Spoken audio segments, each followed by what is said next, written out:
మీరు చాలు. ఆంజనేయురెడ్డి గారు ఏంటిది? Anjaneya Reddy garu before I go to Shivaprasad garu. Hari గారు చెప్పండి హరి గారు. సార్ సో ఏంటి అంటే సెకండ్ ఆల్టర్నేటివ్, నా ఫస్ట్ క్వశ్చన్ మీరు ఇంతకు ముందు నేను మాట్లాడాను, సెకండ్ ఆల్టర్నేటివ్గా మీరు ఉండాల్సిన పరిస్థితి లేకుండా పోయింది.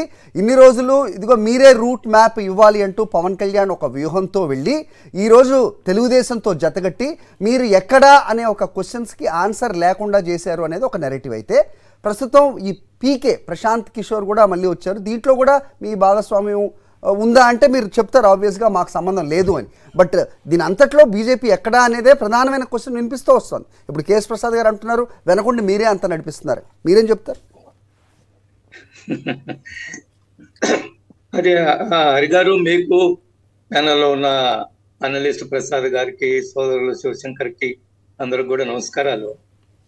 భారతీయ జనతా పార్టీ ప్రపంచంలోనే అత్యధిక సభ్యత్వం గల పార్టీ, రాజకీయ పార్టీ భారతీయ జనతా పార్టీ. దేశంలో 17 రాష్ట్రాల్లో అధికారం.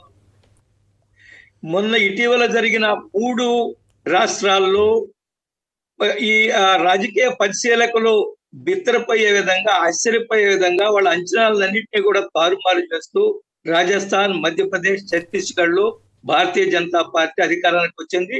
ఛత్తీస్గఢ్ లో మేము ఎప్పుడూ కూడా అంత మెజారిటీ సాధించలేదు. 54 సీట్లు ఛత్తీస్గఢ్ లో. మేము ఇంతకు ముందు 15 సంవత్సరాల అధికారంలో ఉన్నప్పటికీ కూడా అంత పెద్ద మెజారిటీ ఎప్పుడు రాలేదు, మొన్ననే సాధించాం. కాబట్టి భారతీయ జనతా పార్టీ ఎక్కడ అనే వాళ్ళకి ఇదే సమాధానము, భారతీయ జనతా పార్టీ ఏమిటనే వాళ్ళకి ఇదే సమాధానం. ఆంధ్రప్రదేశ్ లో కొంత మాకు సమస్య ఉంది, అందులో ఎటువంటి అనుమానం లేదు. దానికి అనేక కారణాలు. ఆ కారణాలన్నింటినీ విశ్లేషించుకుంటూ పోతే చాలా చెప్తారా సార్?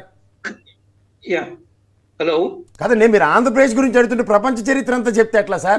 మీరు సార్, భారతీయ జనతా పార్టీ ఒక జాతీయ పార్టీ అండి. ఇది ఆంధ్రప్రదేశ్ లిమిటెడ్ కాదు, ఒక ప్రాంతీయ పార్టీ కాదు. కొన్ని రాష్ట్రాల్లో బలహీనంగా ఉన్నాం మేము. ఉదాహరణకి తమిళనాడులో కొంత బలహీనంగా ఉన్నాము. కేరళలో మాకు ప్రాతినిధ్యం లేదు. ఆంధ్రప్రదేశ్ లో ప్రాతినిధ్యం లేదు. ఈ మధ్య తెలంగాణలో మేము 8 సీట్లు విజయం సాధించాము. కాబట్టి కొన్ని రాష్ట్రాల్లో మా ప్రజెన్స్ తక్కువ ఉంది, మేము బలహీనంగా ఉన్నాము. ఏ విధంగా ఎన్నికల్లో మేము మంచి విజయాలు సాధించాలని మా వ్యూహాలు మాకున్నాయి. మేము చాలా స్పష్టంగా చెప్పాము. పవన్ కళ్యాణ్ గారు మాతోటి ఉన్నారు, మా మిత్రపక్షము. మేము చెప్పాము, పవన్ కళ్యాణ్ గారు చెప్పారు. అదే సమయంలో ఆయన ఇంకొక మిత్రపక్షంతో కూడా నడుస్తున్నాడు. ఆయన రాజకీయ స్ట్రాటజీ ఆయనకుంది. ఏం జరుగుతుంది?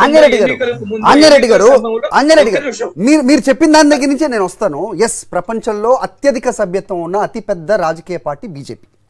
దాదాపు 14 రాష్ట్రాల్లో అధికారంలో ఉన్న బీజేపీ పార్టీ, రైట్. మొన్న తెలంగాణలో కూడా తన సత్తా చాటిన బీజేపీ పార్టీ. ఆంధ్రప్రదేశ్లో పరిస్థితి ఏంటి అనేది మీరు చెప్తున్న దాన్ని బట్టి బలహీనంగా నిజంగానే ఉన్నారా, లేదంటే తెలుగుదేశం జనసేన ఈ కలయిక మీరు కూడా ఆమోదించేశారా అనే క్లారిటీ ఎప్పటికి ఇస్తారు? ఇంకో 3 నెలలు ఉంది. మీరు ఇదే తొందర తెలంగాణలో పడి ఉంటే 14-15 స్థానాల్లో సెకండ్ ప్లేస్లో ఉన్న మీరు అక్కడ కూడా విజయం సాధించే వాళ్ళు మీరే చేజేతలా చేసుకున్నారు అనేది ఆల్రెడీ అందరు మేధావులు, విశ్లేషకులు చెప్తున్నమాట. ఆంధ్రప్రదేశ్లో క్లారిటీ కావాలి అనే వాళ్ళకి ఏం సమాధానం చెప్తారు? నేనేమంటున్నా అంటే, ఏం సమాధానం చెప్తుందో మా రాష్ట్ర శాఖ నిర్ణయిస్తుంది. ఏం సమాధానం చెప్పాలో మా రాష్ట్ర అధ్యక్షురాలు సమయం వచ్చినప్పుడు సమాధానం చెప్తారు.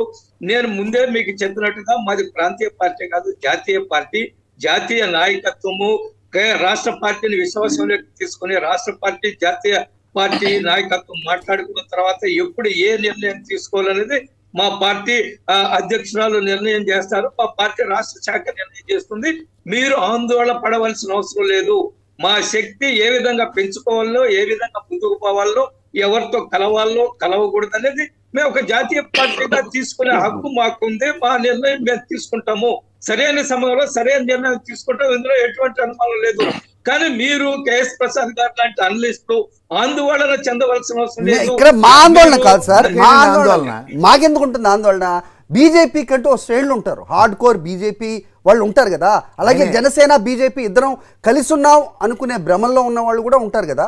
వాళ్ళు ఏం జరుగుతుందో వాళ్ళకి తెలియాల్సిన అవసరం ఉంది కదా. నా ద్వారా నేను కలిసి లేవనే మీరు భ్రమంలో ఉన్నారు హరి గారు, కలిసి లేవనే మీరు భ్రమంలో ఉన్నాం. మేము చాలా స్పష్టంగా ఉన్నాం, మేము కలిసి ఉన్నాం, మేము చెప్పడం కాదు.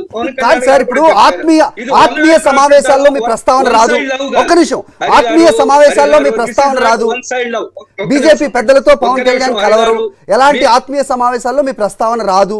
ఎక్కడ కూడా బీజేపీ గురించి మాట్లాడే పరిస్థితి ఉండదు. అసలు ఏం జరుగుతుంది అనేది సామాన్య సగటు బీజేపీ కార్యకర్తకి రాదంటారా సందేహం? బీజేపీ సామాన్య సగటు కార్యకర్త చాలా స్పష్టంగా ఉన్నారు. భారతీయ జనతా పార్టీ క్రమశిక్షణతో కూడుకున్న పార్టీ. ఎప్పుడు ఏ నిర్ణయం తీసుకున్నా సాధారణ కార్యకర్తలు అందరూ కూడా ఆ నిర్ణయాన్ని అమలు చేస్తారు, ఆ నిర్ణయాన్ని అనుసరిస్తారు, నాయకత్వాన్ని అనుసరిస్తారు. అందులో ఎటువంటి అనుమానం లేదు. మేము వ్యక్తుల పార్టీ కాదు కదా, కుటుంబాల పార్టీ కాదు కదా. డిప్యూటీ సీఎం పవన్ కళ్యాణ్ మీ కలయికలో ఓకే, మీ మాటలోనే అనుకుందాం, మీరు ముగ్గురు కలిసి వెళ్తున్నారో లేదో ఇంకా తెలియదు కానీ, so deputy CM Pawan Kalyan కి వచ్చే అవకాశం ఉంటుందా? దాన్ని మీరు ఆమోదిస్తారా? మీ కలయిక ఎన్ని సీట్లలో పోటీ చేయబోతున్నారు? నేనేమి ఏమి జరగబోతుందో నేను ఎలా చెప్పగలనండి?